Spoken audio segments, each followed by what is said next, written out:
Բարի օր հարգելի գործընկերներ եւ դիտողներ, այսօր մեդիա կենտրոնում տեղի կունենա հարցազրույց-ասուլիս Թուրքիայում ճանաչված սոցիալական ձեռներեց Աշոկա ծրագրի մասնակից եւ Աշոկա Թուրքիայի խորհրդի անդամ Իթիր Էրհարթի հետ։ Այսօր մենք կանդրադառնանք Թուրքիայում սոցիալական ձեռներեցության հնարավորություններին ու հեռանկարներին, ինչպես նաեւ մեդիա ոլորտում առկա միտումներին։ Շնորհակալություն Իթիր ներկա գտնվելու համար մեդիա կենտրոնում։ We will host today a press conference with Itir Էրհարթ, who is a well-known social entrepreneur in Turkey, and she's a fellow of Ashok. Welcome, Itir. We will speak about the social entrepreneurship prospects in Turkey. Հարգելի գործընկերներ, տեղեկացնեմ, որ Իթիր Էրհարթը երկու սոցիալական ձեռնարկատիրության համահիմնադիր է Թուրքիայում, Adim Adim եւ Açık Açık, եւ մինչ Իթիրին խոսք տրամադրել է, որպեսզի նա ներկայացնի իր նախաձեռնությունների գաղափարը, թե ինչ է այն իրենից ներկայացնում, ես կխնդրեի, որպեսզի նախ եւ առաջ խոսեինք ընդհանրապես Թուրքիայում այժմ ինչ տեմպերով է զարգանում սոցիալական ձեռներեցությունը եւ ինչպիսի միջավայր կա ստեղծված զարգացնելու համար այս ոլորտը։ Itir is the co-founder of two social entrepreneurship in Turkey, step by step and openly. I would like you to speak about how social entrepreneurship is developing in Turkey, the rates and the tendencies, and what is the environment of development. Okay, so it's my pleasure being here. Thank you for having me. Social enterprise is becoming more and more popular among especially young people. They really want to be involved. Շնորհակալ եմ ինձ հյուրընկալելու համար։ Սոցիալական ձեռներեցությունը Թուրքիայում զարգանում է հատկապես պոպուլյար է երիտասարդների շրջանում, նրանք ուզում են ներգրավված լինել։ So with Աշոկա Turkey, we're trying to create tools which will make life easier for social entrepreneurs. Աշոկա Թուրքիայի Աշոկա ծրագրով փորձում ենք ստեղծել այնպիսի գործիքներ, որոնք կյանքը կհեշտացնեն սոցիալական ձեռներեցների։ And also we're trying to develop an ecosystem where social entrepreneurs and potential social entrepreneurs learn from each other. Ու այնպիսի էկո միջավայր ենք ուզում ստեղծել, որտեղ սոցիալական արդեն գործող սոցիալական ձեռներեցներն ու պոտենցիալ սոցիալական ձեռներեցները կհամագործակցեն։ So the trends we see, like we have fellows in education, so alternative education models. Մենք ունենք այլ ընտրանքային կրթական մոդելներ։ Alternative economic models. Այլ ընտրանքային տնտեսական մոդելներ։ And using technology for social good. Եվ մոդելներ, որտեղ օգտագործում ենք տեխնոլոգիաները սոցիալական բարիքի համար։ And recently we have a fellow in media, our first fellow in media, who does verification, news verification. Վերջերս մենք ունեցանք անդամ լրատվամիջոցներում, ով what do you mean by verification? Correcting like fake news. Լուրերի ստուգմամբ է զբաղվում։ Շատ լավ, եթե անդրադառնանք ձեր նախաձեռնություններին, կխնդրեմ ներկայացնեք նախ, փաստորեն մեկը ստեղծվել է 2008 թվականին, մյուսը 2 տարի առաջ, հիմնականում ինչ գործունեություն եք ծավալում, ինչ են իրենից ներկայացնում այս երկու նախաձեռնությունները, որի համահիմնադիրն եք դուք։ So you founded two social entrepreneurships. One of them was founded in 2008 and the other one was founded like 2 years ago. I would like to speak about the dimensions of your entrepreneurship. What are the directions and dimensions? Okay, so Adim Adim, we founded about 10 years ago. It's trying to bridge the gap between individuals and civil society. Ուրեմն Քայլ առ Քայլը, որ հիմնադրել ենք մոտ 10 տարի առաջ, փորձում ենք կամուրջ հաստատել անհատների եւ քաղաքացիական հասարակության միջև։ So individuals are running for an NGO they choose. They're raising awareness and also funds. Անհատները վազում են ինչ որ կոնկրետ իրենց ընտրած հասարակական կազմակերպության համար, իրազեկումն են հասարակության մեջ բարձրացնում, ինչպես նաև ֆոնդեր են հայթայթում. So we're trying to empower NGOs through these individuals. Փորձում ենք այդ անհատների միջոցով հզորացնել հասարակական կազմակերպությունները. There are about 40,000 runners running for 76 NGOs. Մոտ 40,000 վազող ունենք, որ վազում են 76 հասարակական կազմակերպության համար. And Açık Açık is an NGO itself, which is trying to make transparent NGOs more visible. Açık Açıkը ինքը հասարակական կազմակերպություն է, որ փորձում է թափանցիկ հասարակական կազմակերպությունները ավելի տեսանելի դարձնել. So if an NGO wants to raise money through Adim Adim, they first have to be a member of Açık Açık and Եթե հասարակական կազմակերպությունը ուզում է ֆոնդեր հայթայթել Adim Adimի համար, նախ եւ առաջ պետք է գրանցվի Açık Açıkում. And disclose all their financial data on our website. Բացահայտի այդ կայքում բացահայտի, այսպես ասած, Երևան հանի իրենց ամբողջ ֆինանսական գործունեությունը. Because we only want to support NGOs who are transparent and accountable. Որովհետև մենք ուզում ենք հովանավորել միայն այնպիսի հասարակական կազմակերպությունների, որոնք թափանցիկ ու հաշվետու են.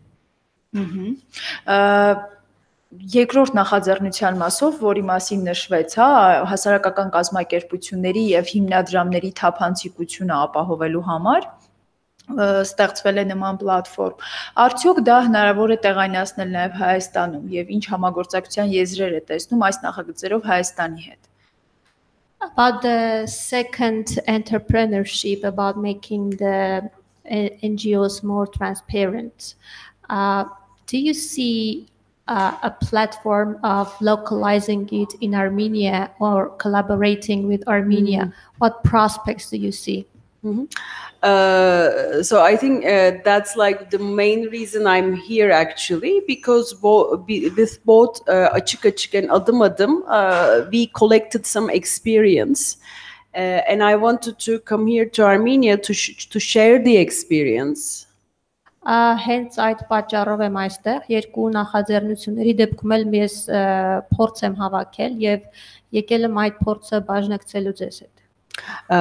Maybe to include Armenian NGOs or international NGOs based in Armenia in our system. Գուցե հայկական կամ միջազգային կազմակերպությունները, որ Հայաստանում են գործում, ներգրավենք մեր համակարգում. And the NGOs who want to raise money through running, to include them in Adim Adim. Եվ այն հասարակական կազմակերպությունները, որոնք կցանկանան վազելով ֆոնդեր հայթայթել, կարող ենք ներգրավել Adim Adim համակարգում. Հայաստան-Թուրքիա սահմանը փակ է եւ այս նախաձեռնությունը խոսքը գնում է Adim Adimի մասին, քանի որ այս նախաձեռնության շրջանակում մարաթոններ են կազմակերպվում տարին 3 անգամ Թուրքիայի տարբեր քաղաքներում, եւ ես գիտեմ, որ Իթիրի մոտ կար նաեւ նման մի գաղափար հայաստանյան կողմի հետ իրականացնել նման մի մարաթոն փակ սահմանի մոտ, արդյոք հնարավոր է, որ հետագայում նման գաղափարը կյանքի կոչվի. Ես կխնդրեմ մի փոքր մանրամասն ներկայացվի այդ գաղափարը. I know that within Adim Adim you are holding marathons like 3 times a year in different cities of Turkey. Now, given the closed border between Armenia and Turkey, do you think we can bring this to life in Armenia? I would like to develop on this a little. Yes, like so we have we're attending 3 races in Turkey, in Istanbul, Antalya, and Bozcaada. And I found out, like, I knew there was a half marathon here in Yerevan, but I was told there'll be a full marathon soon too, like maybe this year. So I was hoping like we could bring people over here to run the Yerevan marathon, like our Adim Adim runners, to experience it, and bring like friends in Armenia over to Turkey to experience what we do there, the runs, learn from each other, come and run at each other's races. Yeah, it would have been much better if the border was open and this was like much easier. But I do believe we can still make it happen. That like, you know, we can just cross the borders and run at each other's races and learn from each other. Ես ինքս Թուրքիայի 3 տարբեր քաղաքներում 3 մարաթոնի համար եմ վազել եւ գիտեմ, որ այստեղ էլ առողջապահական նպատակներով մարաթոն են կազմակերպում։ Շատ կցանկանայի, որ հայ մեր գործընկերներին տանեինք Թուրքիա կամ Թուրքիայից բերեինք Հայաստան, որպեսզի իրենց փորձը կիսեին, ինչպես նաև իրար հետ վազեինք, բայց փակ սահմանների դեպքում դեռևս հուսով եմ եւ ուզում եմ հուսալ, որ այդ գաղափարը կյանքի կկոչվի։ Եվ եթե անդրադառնանք մարդկանց ներգրավվածությանն ու հետաքրքրվածությանը այս տարիների ընթացքում սոցիալական ձեռներեցության ոլորտ, ինչպես է գնահատում այդ տեմպերը, որքանով են մարդիկ հետաքրքրվում ու ներգրավում այս ոլորտում, եթե կարող է նաև իրենց նախաձեռնությունների օրինակով ներկայացնել։ How much are people interested and involved in such initiatives? If you can bring like some examples or stats from your entrepreneurship. So bring them over here, you mean, or like Թուրքիայում. In Turkey, how much are like individual people interested and involved in such initiatives? So, I mean, like compared to 10 years ago, it's really, you know, like there's much more interest. So every year there's growing interest. Եթե համեմատենք 10 տարի առաջվա մեր տվյալների հետ, կարող եմ ասել, որ ամեն տարի հիմա հետաքրքրությունը ավելի բարձրանում է։ So once people experience like running or fundraising for a cause, for an NGO, it almost becomes an addiction. Like it feels so good, they want to do it over and over again, and they tell their friends tell their friends, so it's ever growing. Հենց որ մարդը մի անգամ փորձառում է հասարակական կազմակերպության համար այդ ֆոնդեր հայթայթելը, արդեն այսպես ասած մոլուցքի պես մի բան է դառնում եւ ցանցը գնալով աճում է, ընկերները պատմում են իրենց ընկերներին, նրանք էլ իրենց ընկերներով, այսպես անդադ մեծանում է ցանցը։ Իսկ ինչպիսին է վերաբերմունքը նույն մասնակիցների շրջանում, եթե իհարկե նման հարցում կամ որևէ մոնիտորինգ արվել է, եթե Հայաստանի հետ համատեղ նման ծրագիր իրականացվի, փակ սահմանների պայմանում։ Do you have any data about the attitudes among your fellows if you hold something like that with Armenians, with the borders being closed? Do you have such data about their attitudes?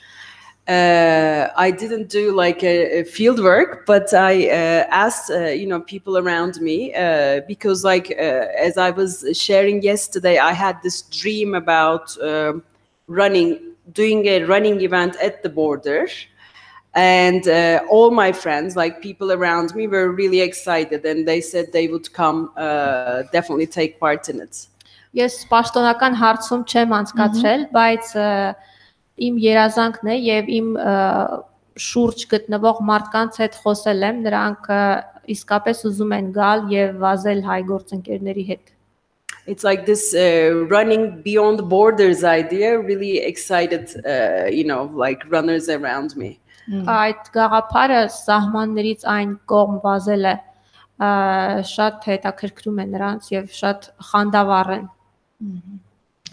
Շնորհակալություն նախաձեռնությունների մասին ներկայացնելու համար եւ մի փոքր կցանկանայի նաեւ անդրադառնանք խոչընդոտներին ու խնդիրներին սոցիալական ձեռներեցության ոլորտում։ I would like you to speak about օրենսդրական դաշտ կամ էկոմիջավայրի բարելավման կամ մարդկանց իրազեկման խնդիր կա, ինչ խոչընդոտների են հանդիպում սոցիալական ձեռներեցները։ What are the obstacles and problems for social entrepreneurs, like if they are in the field of legislation, awareness, what are the obstacles?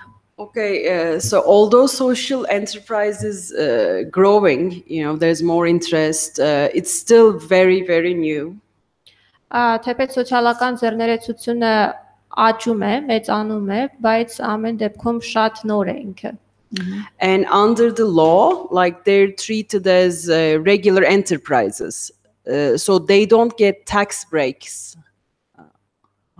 Like they don't get a tax cut because Like tax grace, yes. Նրանք օրենքի տակ են, ինչպես սովորական ձեռներեցությունները եւ ասենք հարկերի առումով որևէ զիջումներ կամ արտոնություններ չեն ստանում։ So, and if you pay taxes like a regular enterprise, you know, for many social entrepreneurs, this is not sustainable. Եվ եթե որոշները սովորականի պես հարկեր են վճարում, ապա ուրիշ մնացած սոցիալական ձեռներեցների համար սա իրենք կայուն դիրքերում չեն։ So there needs to be a tax break. So we're working on that. Like social entrepreneurs are fighting for that. Սոցիալական ձեռներեցները պայքարում են դրա համար, որպեսզի ստանան հարկային արտոնություններ։ And also because social entrepreneurship is becoming cool these days, like anyone can call themselves social entrepreneurs, but not be one. No. Ու քանի որ սոցիալական ձեռներեցությունները հիմա այսպես զիլ գաղափար է դառնում, ամեն մեկը կարող է վեր կենալ ու ասել ես սոցիալական ձեռներեց եմ։ Yeah, many for-profits say I'm a social entrepreneur because what they do has a social side effect. Կան շահույթ հետապնդող կազմակերպություններ, որոնք ասում են ես սոցիալական ձեռներեց եմ, որովհետև իրենք ունենում են սոցիալական հետևանքներ։ So we need a clear terminology as to who's a social entrepreneur, what makes someone a social entrepreneur and what doesn't. So ուրեմն պետք է հստակ բաժանարար լինի ինչն է կամ ով է սոցիալական ձեռներեց, տերմինները պետք է հստակ բաժանենք եւ ով չի սոցիալական ձեռներեց։ For example, at Աշոկա, we say like a social entrepreneur cannot distribute profit to the shareholders. Օրինակ Աշոկայում այդ կանոնը կա, որ հասարակական սոցիալական ձեռներեցները չեն կարող եկամուտ բաժանել շահառուներին։ So the profit has to go back into the system and make it, you know, empower it, make it like scale it. Պետք է գնա համակարգ կազմակերպությունը զարգացնելու, ուժեղացնելու համար։ Իթիր արդյոք համագործակցում եք դուք տարածաշրջանի այլ երկրներում արկա սոցիալական ձեռներեցների հետ։ Նկատնում Վրաստան, Հայաստան, Իրան, Do you collaborate with other social entrepreneurs in the region like Georgia, Armenia, Azerbaijan? No, I haven't had a chance to yet. No, like with like we have some collaborations with fellows in Աշոկա Europe. Like this year, the first time they had their meetings in Berlin, and we get a chance to meet some other European fellows. Այդպիսի շանս տարածաշրջանային համագործակցության դեռևս չեմ ունեցել, բայց համագործակցում ենք Աշոկա Եվրոպայի հետ, այս տարի Բերլինում տեղի ունեցավ հանդիպում, որտեղ ծանոթացանք որոշ գործընկերների հետ. But I haven't had a chance to work with any social entrepreneur in this region. Բայց տարածաշրջանում դեռևս համագործակցության հնարավորություն չեմ ունեցել. I'd like to. Կցանկանայի. Շնորհակալություն, եթե մեր գործընկերներն ունեն հարցեր սոցիալական ձեռներեցության վերաբերյալ, խնդրեմ, այս պահին կարող եք ուղղել։ Եթե ոչ, մենք շարունակենք մեր զրույցը եւ անցում կատարելով լրատվական ոլորտին, Իթիր հայտնի է, որ դուք նաեւ 2001 թվականից դասավանդում եք Ստամբուլի Բիլջի համալսարանում մեդիա եւ հաղորդակցության համակարգեր ֆակուլտետում եւ նաեւ իրականացնում եք մոնիտորինգ, ուսումնասիրություն ընդհանրապես մեդիա ոլորտում մարդու իրավունքների, ատելության կոչերի դրսևորման հետ կապված I know that since 2001 you have been teaching at university in Istanbul in the Faculty of Media and Communication Systems, and monitoring human rights and hate speech.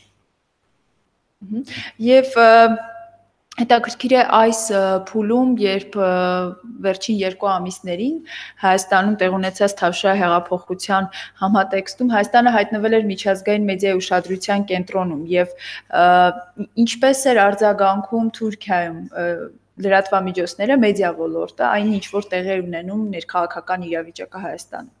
And given the latest 2 months of the Velvet Revolution and the events going on in the light of the revolution, my question is, I mean, Armenia was in the spotlight of international press. What was the feedback in the Turkish press about this going on in Armenia? So as you know, we have elections coming up this Sunday. Ինչպես գիտեք, կիրակի օրը մեզ մոտ ընտրություններ են անցկացվելու. So the Velvet Revolution here actually was met with a lot of hope. Like it gave a sense of hope. Թավշյա հեղափոխությունը ըստ էության մեզ շատ մեծ հույսեր ներշնչեց. Because we've had the same government for many years. Որովհետև մենք էլ նույն կառավարության ներքո ենք երկար տարիներ. And there was like this sense of we'll always have them for good, but the Velvet Revolution showed that it's possible that change can happen. Թավշյա հեղափոխությունը ցույց տվեց, որ հնարավոր է փոփոխություններ անելը. So in the media I followed in Turkey, it was almost like they did it and we can do it too. So Ինչքանով որ հետևում էի թուրքական մամուլին, տրամադրությունը հետևյալն էր. Իրենք արել են, մենք էլ կարող ենք անել. So it was met with a lot of enthusiasm.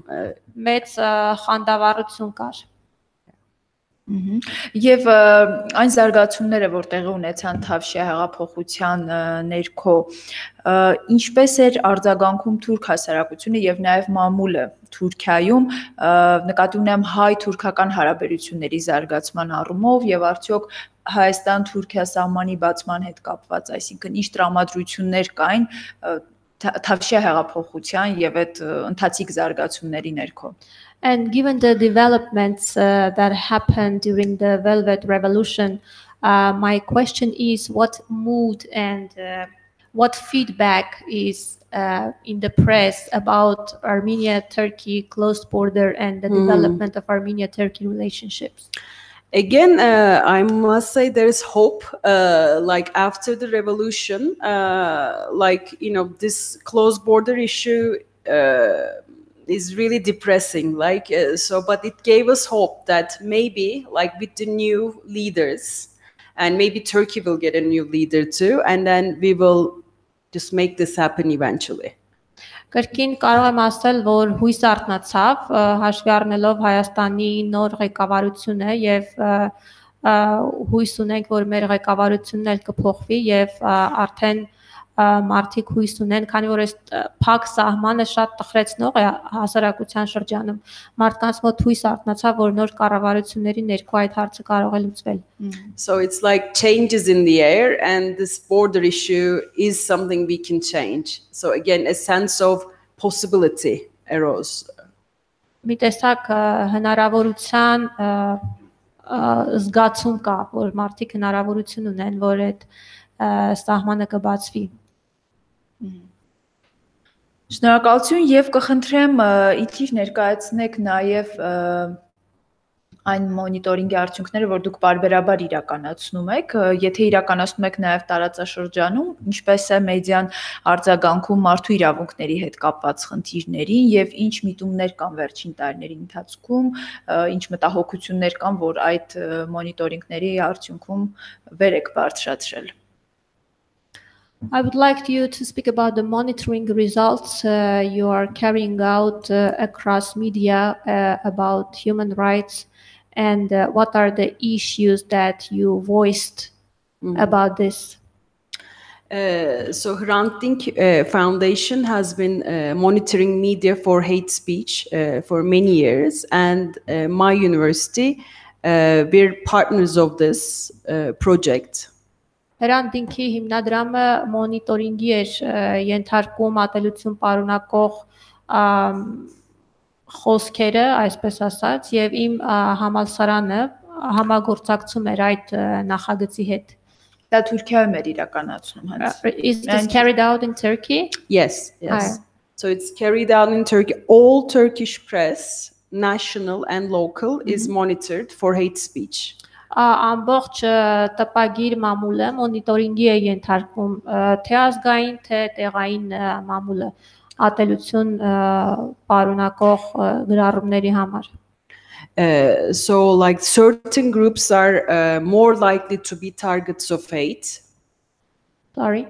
Certain groups are more likely to be targets of hate. Որոշակի խմբեր կան, որ այդ ատելություն պարունակող գրառումների առումով թիրախում են։ So depending on the political issues, these could be, Israelis, Armenians, Greeks, Americans. Կախված թե ինչ քաղաքական հարց է համատեքստում, դրանք կարող են լինել հայեր, իսրայելացիներ, հույներ։ But right now, the people who are targeted most are Syrian refugees. Հիմա ավելի շատ թիրախում են սիրիացի փախստականները։ And it's very difficult to stop like this stereotypical hateful media coverage. Շատ դժվար է դադարեցնել այս ստերեոտիպային ատելություն ներշնչող լուսաբանումները։ So we're just at least trying to make it more visible that there is so much hate in the media. Փորձում են գոնե ավելի տեսանելի դարձնել մամուլում ատելության այդ մեծ աստիճանը։ Եթե անդրադառնանք հայերի մասով հիմնական ատելության կոչեր մամուլում որ ժամանակ են առավել ցայտուն այսպես դրսևորվում։ When are the hate speeches targeted to Armenians more visible in the media? Okay, so whenever there is an issue about the genocide, like it's either on a commemoration, like when there's commemoration of genocide. Ապրիլին։ Երբ որ գենոցիդի տարելիցն են նշում կամ գենոցիդի վերաբերյալ ինչ որ իրադարձություններ Or the 100th anniversary of genocide, when we had 100th anniversary, like the centennial. Կամ կարող եմ նշել 100-րդ տարեդարձը Եղեռնի։ And whenever a new country recognizes genocide, say France recognizes it, and there's again hate. So with every new event, hate is spread. Երբ որ ինչ-որ մի նոր երկիր է ընդունում գենոցիդը, ենթադրենք Ֆրանսիան ընդունեց գենոցիդը, ամեն անգամ այսպիսի դեպքերում այդ տրամադրությունները բարձրանում են։ Or for example, Nobel Prize winner writer Orhan Pamuk became a target, like when he talked about it, when he talked about how many lives were lost. Օրինակ, երբ Օրհան Փամուկը Նոբելյան մրցանակի դափնեկիր խոսեց այդ մասին, թե քանի կյանքեր կորան այդ ժամանակ, ինքը թիրախ դարձավ։ Եվ եթե ընդհանուր մեդիա դաշտին ենք անդրադառնում, դա ակնհայտ է այդ միտումը դրսևորվում է եւ հեռարձակվող եւ առցանց լրատվամիջոցներում, թե կատարանջատում։ Is this manifested in both broadcast and printed media, or it's different? Like mainstream media, I would say is like, because like media is almost like monopolized in Turkey now. Լրատվամիջոցները գրեթե մենաշնորհի տակ են Թուրքիայում։ So whatever is the official standing of the government, Turkish media just reflects that. Թուրքական մամուլը հիմնականում արտացոլում է այն, ինչ որ կառավարության պաշտոնական դիրքորոշումն է։ So if the genocide is not recognized by the government, mainstream media doesn't recognize it either. Ուստի եթե գենոցիդը կառավարության կողմից չի ճանաչվել, Հիմնական լրատվամիջոցներն էլ դա չեն ճանաչում։ So only in alternative media, like right-based, internet-based media, you can find different attitudes. Միայն այլընտրանքային լրատվամիջոցներում, օրինակ առցանց ինտերնետային կայքերում կարող եք գտնել տարբերվող վերաբերմունք։ Շնորհակալություն, կան հարցեր մեր գործընկերներից։ Եթե ոչ փորձելով ամփոփել այսօրվա մեր հարցազրույցը, ես կխնդրեի Իթիր, դուք առաջին անգամ եք Հայաստանում եւ նախատեսում եք արդյոք հետագայում այցելություն Հայաստանում եւ համագործակցության եզրեր գտնելու եւ մեդիա նախաձեռնությունների եւ սոցիալական ձեռներեցների հետ։ Կան ինչ-որ նպատակներ եւ նախաձեռնություններ։ This is the first time you have been in Armenia. My question is, are you planning another visit and are you planning collaboration with social entrepreneurs in Armenia? Are there such prospects? Yes, this was my first visit, but I will definitely come back. I really want to come back for the runs, just to see how it's done and how many people run for a cause, just experience it here and then collaborate with friends here who are also running and fundraising for NGOs, just to, maybe give our tools like we've developed with Salesforce to them, for them to use.